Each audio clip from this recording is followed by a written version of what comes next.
Hello everyone, BD here, and today I'm doing a surprisingly highly requested video, that being the top 10 strongest characters in Hokuto no Ken. And it makes sense as recently I did one for Naruto and Boruto. I'm known for being a Hokuto no Ken YouTuber, as well as Uchiha Clan vs Hokuto no Ken is in progress, so it does make sense to make this video.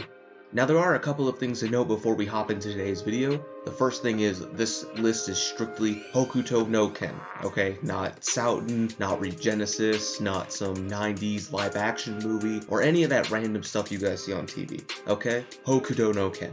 The reason for this, you may be asking, is because including Souten on the list gets into high amounts of controversy, not to mention it spoils some of my scaling for Hokuto no Ken vs Uchiha Clan.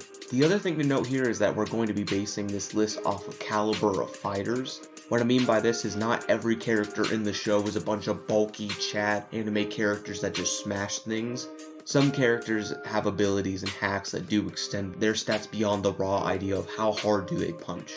I also want to bring up this list is subject to change. I tend to change my opinions when I go back and reread some of the fights and take a look back at the scaling. So this isn't the most objective top 10 list, as I could see myself disagreeing with myself now, at least 6 months down the line. So with those things out of the way, let's get on with today's video. So starting off the list, we have the third general of Ashura in Han. Han gets severely downplayed in the franchise, mainly due to part 1 fans of the series that suck off Raoh.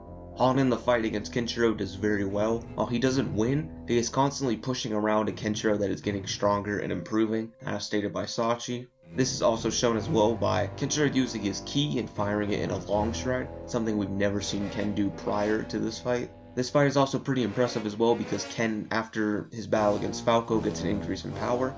Ken, when dying on the ground from exhaustion, is then able to get back up and block the attack, and is unfazed when Juke orders an arrow strike on both Ken and Falco.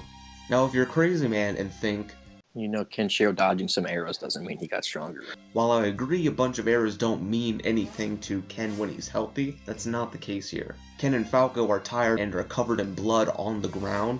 It should be common knowledge that when you as a person get done in a very close fight with a bunch of injuries, you're not that same as that peak version of you. What this means here is that Kenshiro received a post-fight increase, or in Dragon Ball they call it a Zenkai. Essentially a stronger Kenshiro that isn't leg reduced and in base form, is just stronger and is around the same strength as Han, if not weaker at the start.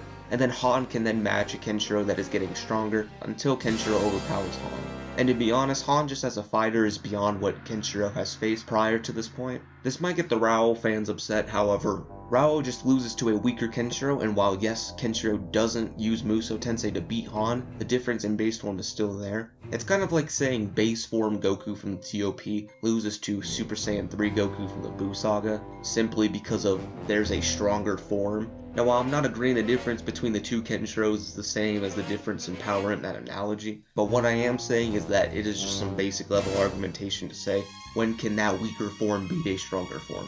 And once again, many people like to downplay Part 2 Hokuto no Ken because Ken became rusty. However, that is pretty debatable. All we know between the 2 points is that Yuria wasn't around the full time and Ken was wandering around. You could make the case he just stopped fighting because he was depressed due to Yuria's death. However, you could also argue that just makes his technique rusty, not really his power. And even if Ken did get rusty, you could say his battle against Solia and the Colosseum fight wore off that rust, with Ken then getting much stronger after those fights. All in all, to say Raoh over Han is pretty fan-based, and Han does deserve this 10th spot. Now we're entering controversial territory. At number 9, I'm placing Sachi here. Sachi is interesting because his best feats come in the form of his fights, and he then loses those fights. One of Sachi's best feats is holding off Kaio in his first exchange. Now while Kaio destroys Sachi in that first fight, what's impressive about this is that he does a comparable job to what Musou Tensei Ken did. This Kenshiro being post-spot Han Kenshiro, and then put Musou Tensei on top of it.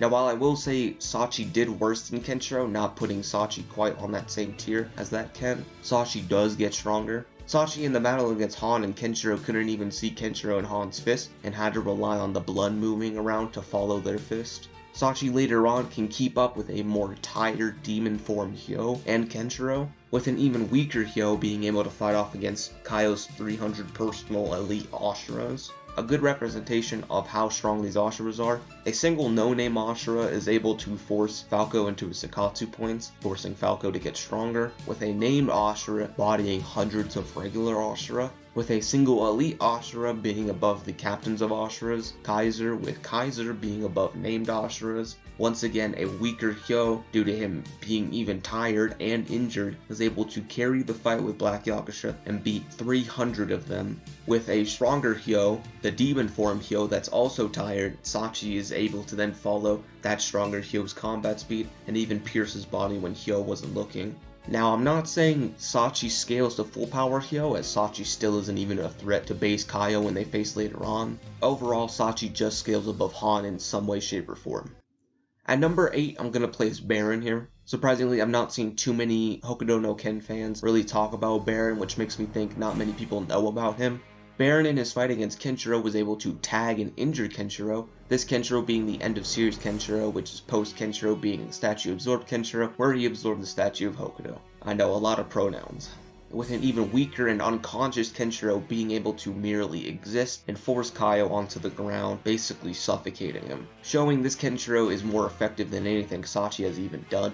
Baron is also able to make Kenturo bleed, albeit this Kenturo isn't at his peak and isn't using Muso Tensei or any other empowering techniques. Many people like to downplay Baron because of Kenturo's comparison statements to Rao, like the example of Kenturo comparing Baron's techniques to Rao's. However, this doesn't necessarily mean Baron is weaker than Rao, as you could argue Rao has more mastery over a technique, not that he can hit harder. And in terms of scaling, it really wouldn't make much sense to say Rao is this high, because you would then have to argue Rao, while unconscious, is able to force Kaio on his knees, while not even a stronger Kenshiro with Muso Tensei could do when conscious, with an even weaker Kenshiro beating Rao. So once again, not a contradiction, and this can be applied as an anti-feat against Baron. Fortunately, Baron is one of these easy characters that are pretty cut and dry. Going on to number 7 now, we have Saiji. Now I want to emphasize a fact could be higher or lower is in place here, as neither Soul or I have read the novel form of the movie. Just like with Sachi, Saiji is another interesting character. Saiji is able to fight against a decent trying Kenshiro, this Kenshiro being post Hokuto no Ken's manga, which is about the same level as end of series Kenshiro. Maybe you can argue post manga Kenshiro is stronger after the series, but that isn't too important here. Many people like to say Saiji isn't strong because he didn't force Kenshiro to go all out in base, or force him to use Muso Tensei, but that doesn't really mean he's weak or shouldn't be on the list. Kenturo does give Saiji credit by saying he's strong and ask him why his fists are so strong, while no other statements are given to Baron or Sachi. And although I haven't read the novel like I said earlier, if you take some of the scans at face value, Saiji seems to be quite a bit stronger than his movie counterpart. The only really anti-feat I can give to Saiji is Kenturo making fun of his fist for being a cheap knockoff of Hokuto Shinken's. I put Saiji over Baron because Kenturo at least went into Tenryu Kokuho, which does increase his strength and speed. Compare this to Baron, who kinda fights a vague base form Kenturo. This just makes Saiji's spot more concrete. Saiji again could be higher or lower depending on what actually happens in the novels and when Soul translates that, but for right now Saiji takes 7.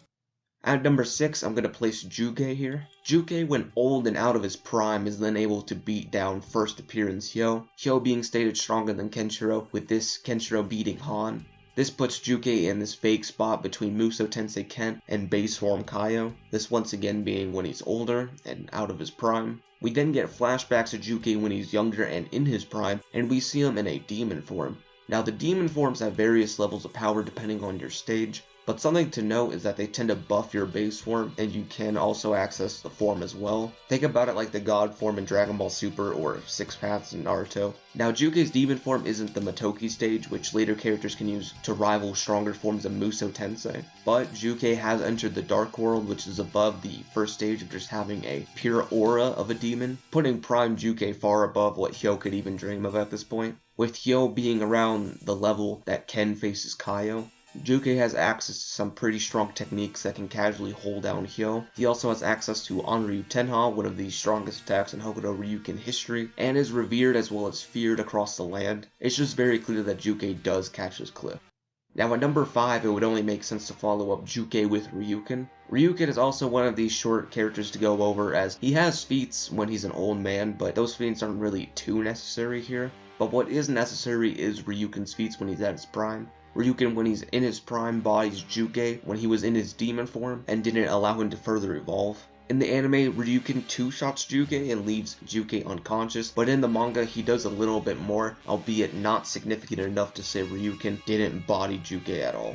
I've seen some people downplay Ryuken and claim things like, if Ryuken is so strong, then why did he lose to Rao? The problem with this is that Ryuken at this point in his life was older and was also dying due to being outside during nuclear warfare, causing Ryuken to get heart attacks when he faced Rao. And I don't think I need to explain why that Ryuken is obviously weaker than a stronger, younger, and healthier version of himself. Overall, it's really ratty to put Rao this high or Ryuken really low because Rao killed him.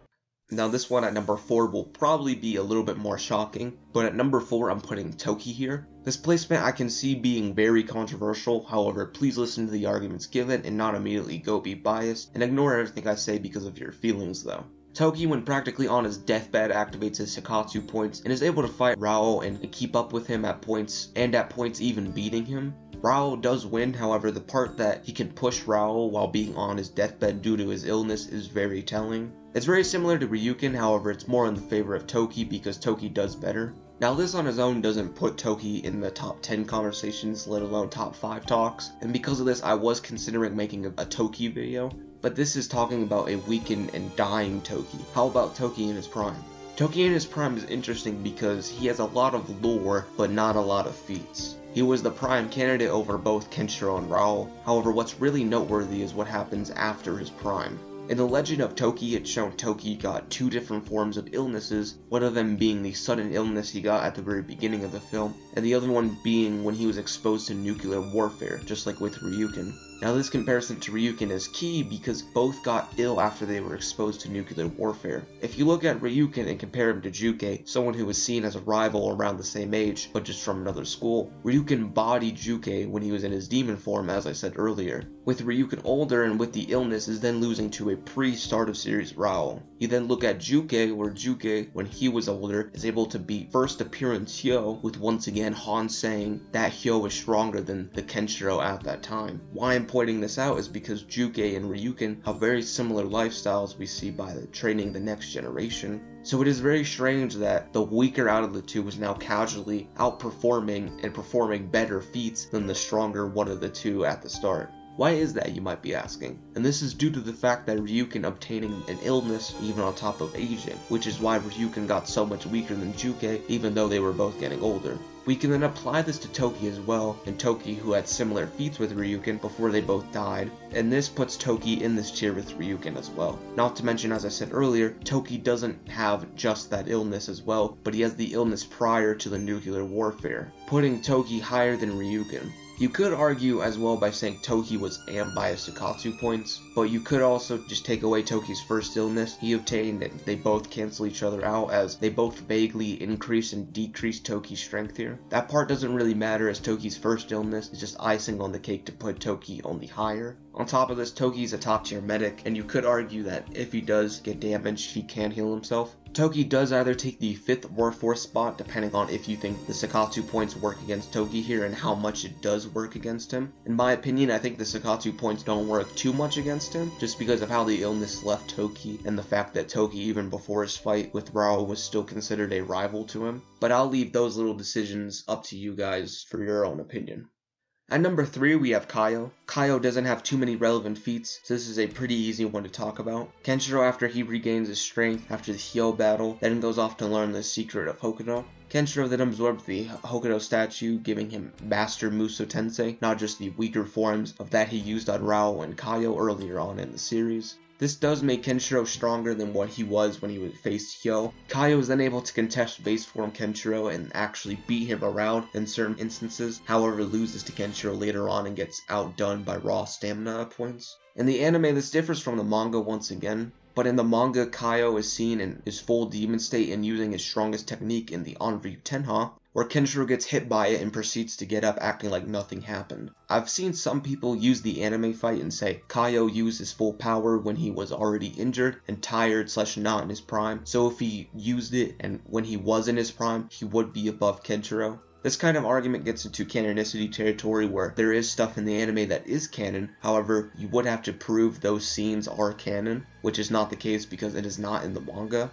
Either way, even fighting this Kenturo puts you above the likes of Black Yakusha, who was stated a rival to Juke, with base Yo and Ken at the time casually surpassing that, with Kaio and base being in that same territory, with a demon form Kaio only being higher than that, giving him a much stronger argument than Toki and Ryuken being higher. Kaio can summon the actual Dark World, it seems, and this is likely due to him having the full demon form and the strongest demon form we've seen in the series so far, where it not only has a Matoki, but a named Matoki in Genma Yuri. Kaio has the strongest Onryu Tenha we've seen in the series at this point, and would only destroy almost every person within the series, which includes the likes of Toki and Ryuken. Ryuken being a person that never really shown to encounter the full demon form state, and can really only handle Juke, who has seen the Dark World, not even having a Matoki, let alone a named Matoki. And Toki being someone who could probably deduce the Onryu Tenha and Hokuto Ryuken moves, but has never shown to have encountered it. We've seen how Kenturo handled his first Onryu Tenha when he didn't even know of one, and that wasn't even Kaio at his peak. Kaio being this high is not at all a stretch and really only speaks to how powerful Kaio truly is compared to the rest of the series. At number 2, we have my favorite character in the series, that being Hyo. Now most people are like, wait a minute, Hyo above Kaio, shouldn't that be reversed? And the answer to that is, it's a debatable topic, but in my opinion, no. For most of this section, I'm really going to be comparing Hyo to Kaio here, and just explaining why he's higher, therefore why he's this high on the list. Hyo has a couple ways of scaling him in comparison to Kaio. The first way is to take his Sorrow God of War state while simultaneously using his Matoki stage demon form and taking on Ken in a pretty heated battle. Unlike the battle against Kaio, Ken was not being suffocated and was not in an area where his opponent was being amped while he himself is not. And like I said earlier, Ken had no issues with Kaio in their fight, but in the Hyo fight, a weaker Ken is in more of a heated scuffle. Now the difference presented between the two Kens is rather unknown, however Ken did get stronger, and Kaio even backs this up, but at the same time it's not like Kaio was really doing much against this Ken either. Kaio at his absolute peak hits base Ken with a full power Onryu Tenha, and Ken just stands up and doesn't even care. All the while, once again, he's in an area that makes him even stronger, making Kaio stronger than what he actually is. So Kaio doesn't even really scale to this Ken due to the fact that his strongest attack that we've seen on panel, and that didn't even affect Ken. People tend to downplay Hyo by saying he got tagged and a hole ripped open through his chest by Sachi, but there's a couple problems here. For starters, that isn't really peak base Hyo, as he's gotten more battle damage and tired after fighting for so long, but at the same time he's also getting stronger. This isn't really a foreign concept, as when you bench press or exercise a muscle, you're getting stronger with that muscle, but your stamina is just decreasing, which is why trainers never recommend, say, something like pull-ups and then incline directly afterwards. A similar concept is being applied here. Even then, it's implied Hyo allowed himself to be hit by Sachi, not Sachi overpowering Hyo, in which this argument does not work to lowball Hyo to be like below base Kaio, and even just scaling off of the fight against Ken, that debunks this idea as well. Hyo also has another form you could argue is his prime, that being his state after he battles against Ken. Now you're probably thinking, that weak version of Hyo? And the answer is yes. However, he would of course not be the tired and injured self that fought the Ashura, as that is then the prime version of that form. Throughout the franchise of Hokuto as well, it's also implied that just being on the side of good, you become more stronger, as stupid as that sounds. One of the biggest examples of this is Hongwu changing his mind and clearing the way for himself, becoming a more of a good person, and then he gets stronger. So it is also likely Hyo at his peak version would have a stronger base than his evil self per se.